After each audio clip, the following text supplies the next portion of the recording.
years of this life, and I just want to know what is stopping me, or if there's anything that you feel that you see in me now, like you know me now and I know you.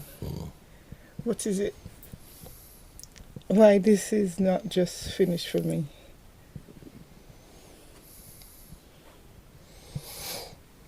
You have to qualify yourself. It's either you who must finish with the idea you're holding of yourself.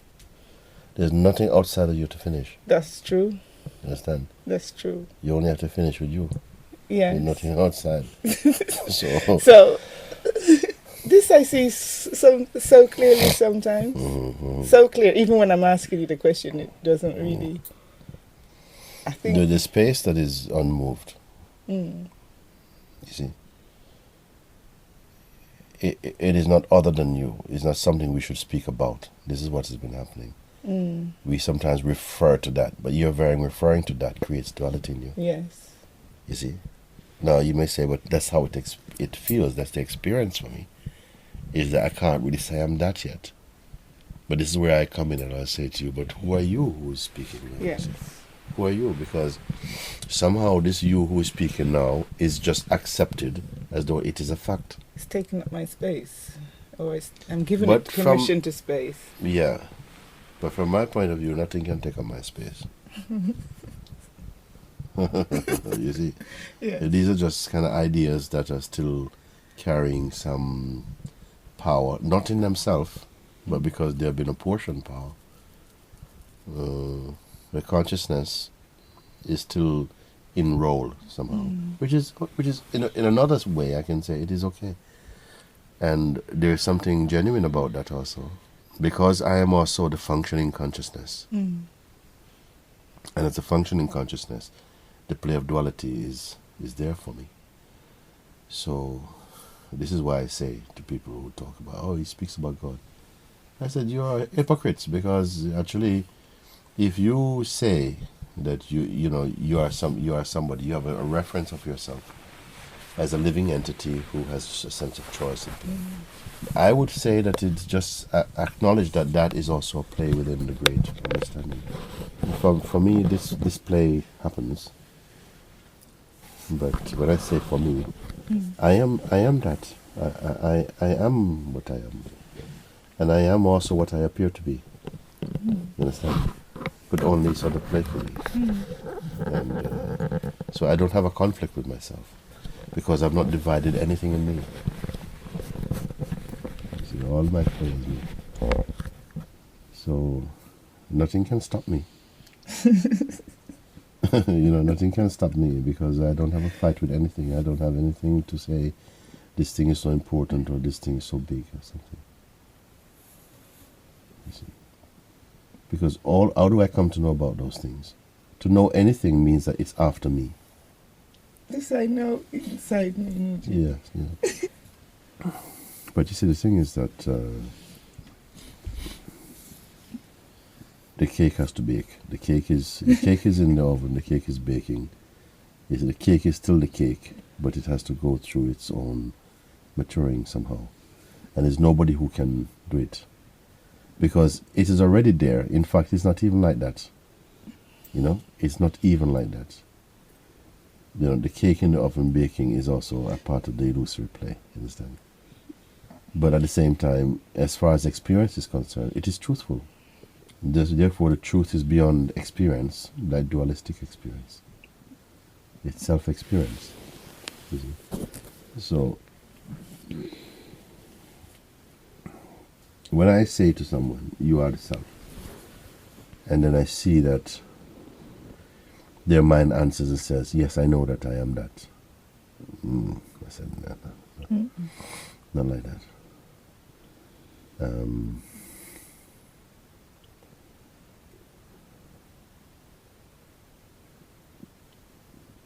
Something in their presence convey that on the appropriate level it is understood. Not merely intellectually or something, but when I say appropriate, meaning that the mirror can only show you where you are. It can only show you your, it cannot give you an opinion. The mirror cannot give you an opinion. There's something very truthful about it. and yet it is not truth. So the mind, the consciousness that comes to that understanding, it is truth, in a way. It is reflecting truth. What did you say now? I can't remember. The mind, reflecting truth in a way, is truth. Yes. Thank you. Because you can also say it in a way for me, everything is the truth. I can say like this, that everything, there's only the truth. Even the lie is just the truth pretending it's something. There's only that. Because the lie is secondary. The opposite of truth is not lie. There's no opposite of truth. You understand? A lie comes after that. A lie comes into another realm. There's no opposite of truth.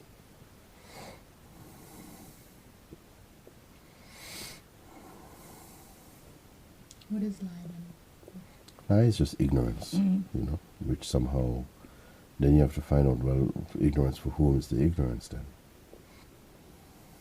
It must be for the consciousness, because the minute it comes into the play of duality, it comes into ignorance. But ignorance is also useful. This is why I say that it is also good. Because without ignorance, there cannot be knowledge, there cannot be understanding. There cannot be anything, in fact. There has to be this, you have to go through this interrelated, these kind of opposites. Otherwise, there's nothing called good or bad, or you or me, or heaven or hell, or this or that. This is all the play of the duality. And I don't have a trouble with duality. When you don't have a trouble with duality, duality cannot really offend you, not deeply. Superficially, of course, you're a sense of person, which has got, it's got nerves in it. The person has got nerve center in it, It's got the nerves of consciousness in it. So of course, when somebody speaks something is untrue or make up something, the pain is going to be in it because it's got the nerve center of consciousness in it, the person. But the thing is that the more that there's identification with a person, the more strong it is, the more intense that pain will be. And the wise use that pain, in fact, to recognize the ultimate. You do need something to struggle against. This is why I say that the whole manifestation, although it's illusory, is necessary and unavoidable. For you to have the taste of transcendence, you do need the opposites. When you look at the truth, you just have to hush up, because you cannot, there's nothing, words just continue. It's just like sprouting wings and flying off again into something. You see? I speak, they are emanating out of the wordless thing. The wordless thing is always stable, which is what I am. Just like that. Just like that.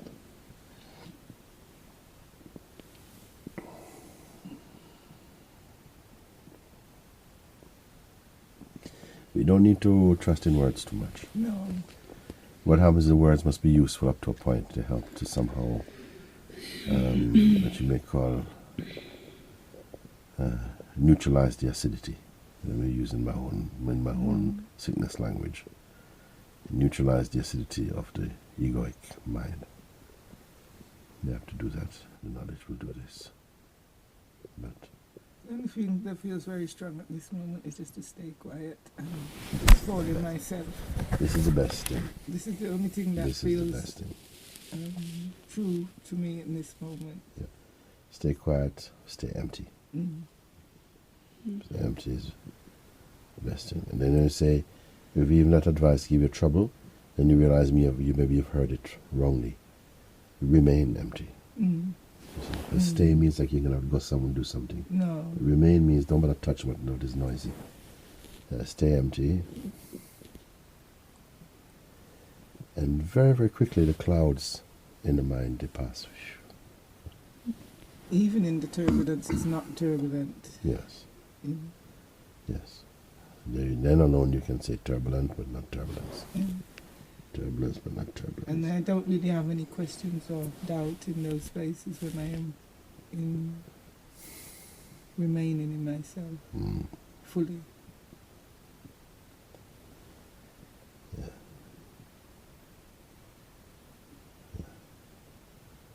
And I feel I can walk.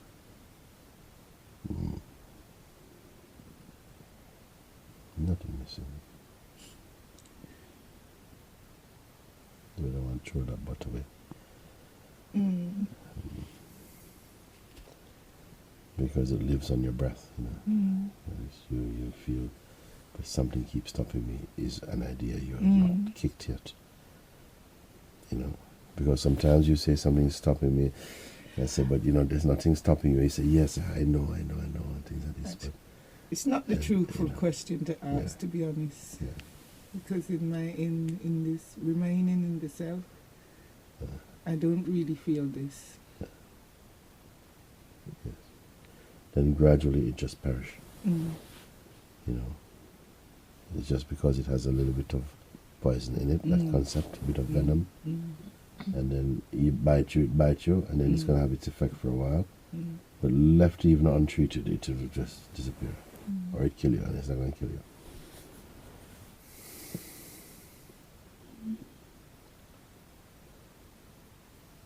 And I just feel like I love you maybe in the mundane life, and I only want to love you in the life of the spirit, and to fully live in your heart, and to fully let go this person. Yes. Hood. Yes. It's a natural process. It takes place through grace.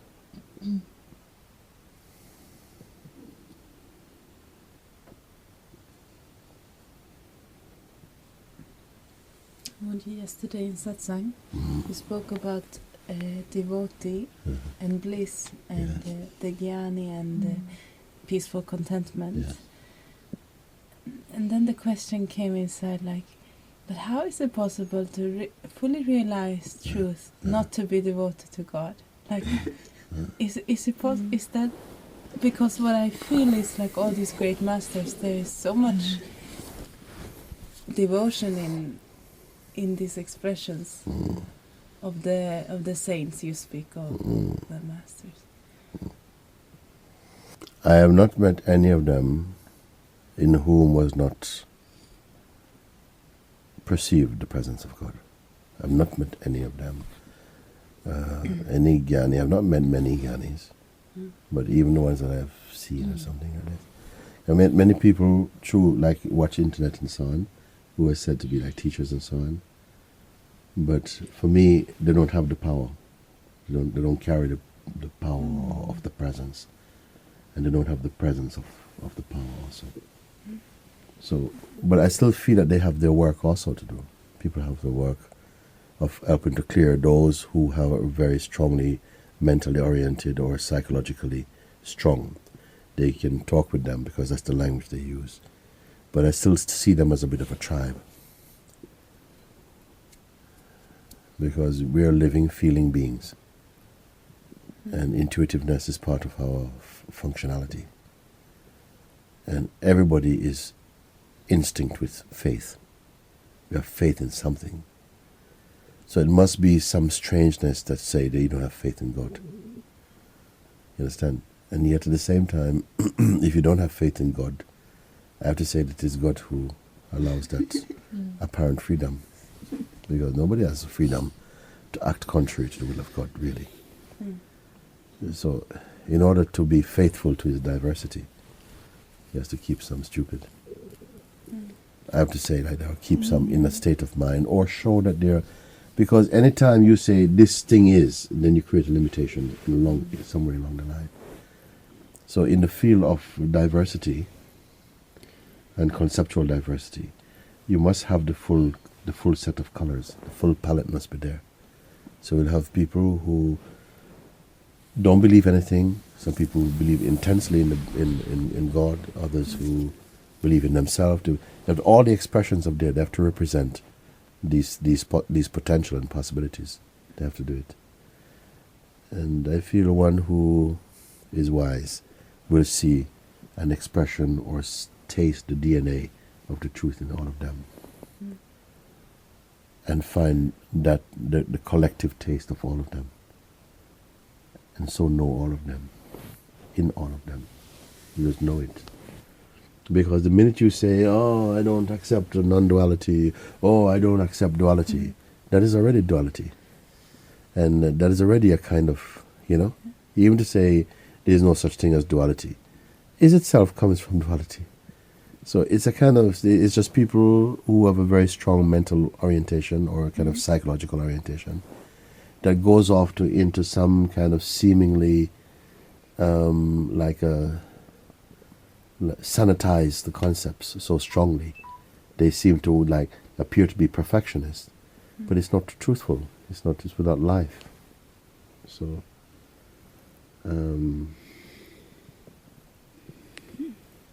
because when the truth is felt, it is felt in your heart. Yes. What I call your heart. And once your heart is touched by that truth, the pulse of it is love and openness. You see? So you must be somehow putting in front of that a strong conditioning to say, no, I don't want to believe in anything else.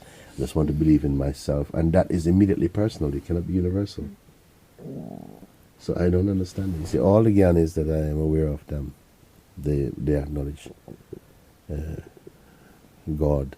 They have a devotion in them. They have a love in them. They exude, faith and stillness. And at the same time, they can be very clearly, so straight in the truth.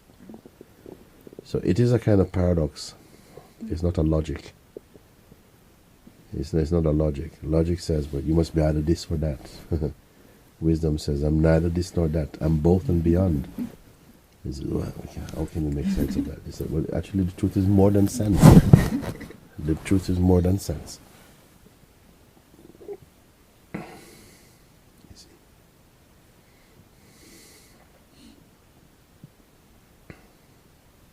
I can enjoy, the company of sometimes of those who are more, what I call philosophically oriented.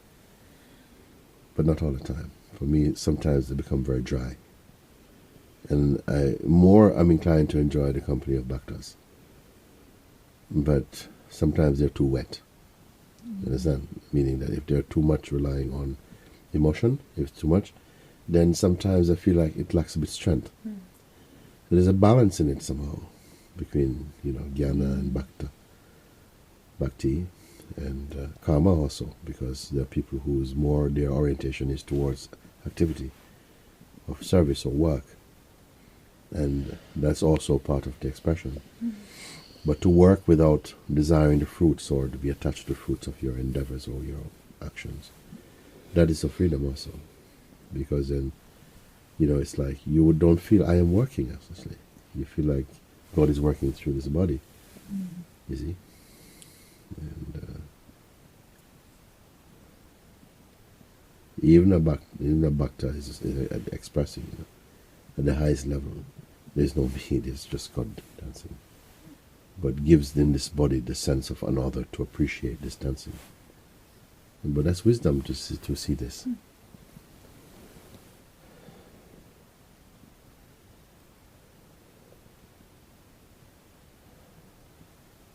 Because ultimately, even the highest jnani, he has to say,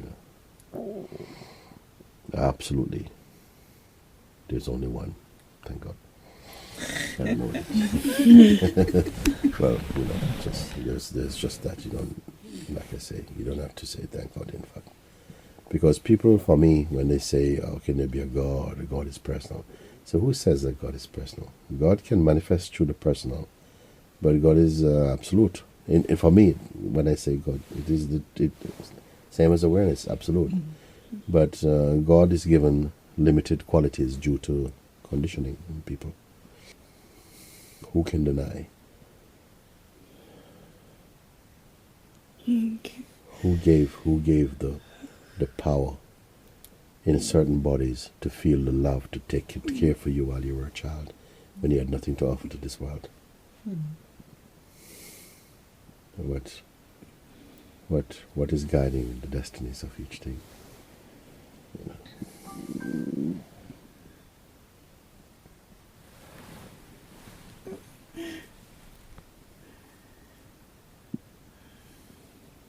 You know, finally, you just forget everything.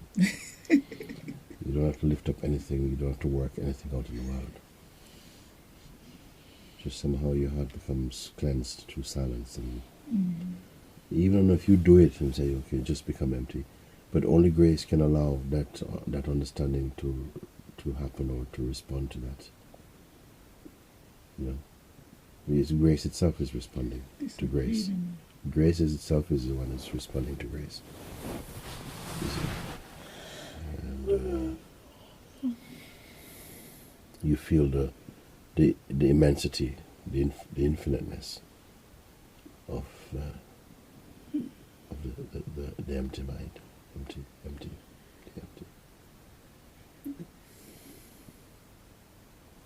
Everything comes to rest. Everything is in its own harmony, whatever that is. Why? Because you are the harmony. When you are the harmony, everything seems to be, oh my God, everything is in harmony. Everything is in harmony. Even the thing which seems apparently to not in harmony is kind of in the great harmony. And you see this. I don't know, no textbook is going to teach this. It's just your heart, compels this conviction.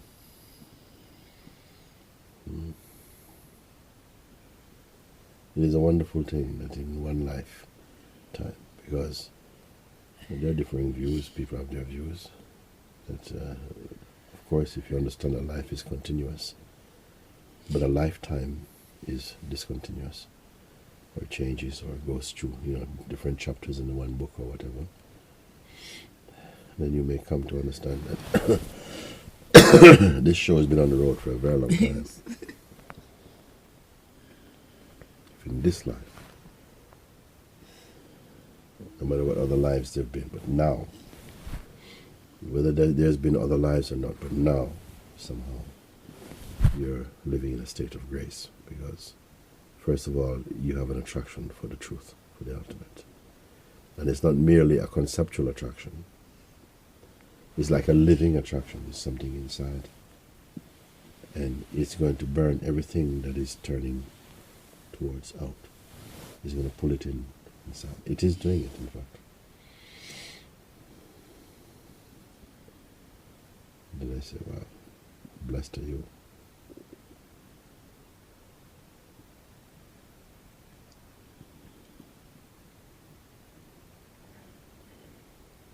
And sometimes I feel it has happened before, where I really feel at a certain point I could just impart the realization to someone. I really feel it, because it is so utterly pure, and it sort of stirs up that power inside me to say, okay, or something. I don't know, something feel like it. Really. But for the most part, I sort of like just can point you, even just to point, to say, well, don't touch this now, please, and speak from here. And I say, what now stands in your way, apart from you? Just look, And even if it appears that you don't get it, my joy is just so. There's a joy in just uttering that. Who gets it or doesn't get it? In fact, I don't make it so much my business. It has been spoken, it has been said, it has been felt. Its time has come. But whether it blossoms into, holy basil or not, is not up to me. Just say, let it just be whatever it is.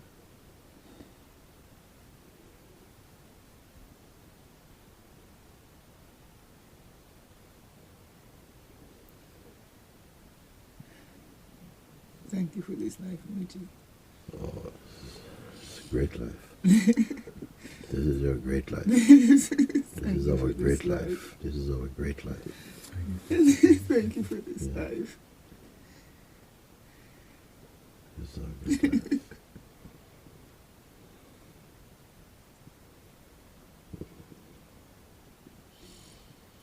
This is a great life. Premium life. Yes.